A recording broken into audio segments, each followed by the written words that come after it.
Ever wondered how websites display their latest blog posts right on the homepage, automatically updating every time a new article goes live?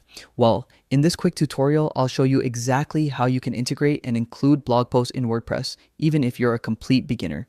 Let's get straight into it. First, log into your WordPress dashboard and navigate to the page where you want your blog post to appear. This could be your homepage, a separate blog page, or any other custom page. Once you're on that page, click Edit to open it in the WordPress block editor.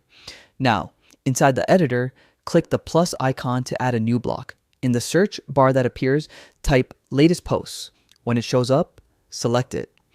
And instantly, you'll see your most recent blog post appear right on the page.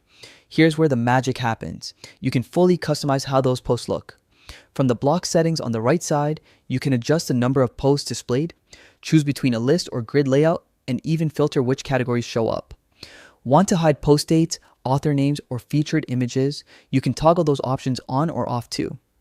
Once you've made your adjustments, hit update or publish, and just like that, your live site will now automatically display your latest blog posts, keeping your content fresh without any extra effort. And that's it. You've successfully added a dynamic blog section to your WordPress site in just a few clicks. If you found this helpful, make sure to keep exploring and experimenting with different WordPress blocks. You'll be surprised how much you can customize your site without touching a single line of code. Thanks for watching, and see you in the next one.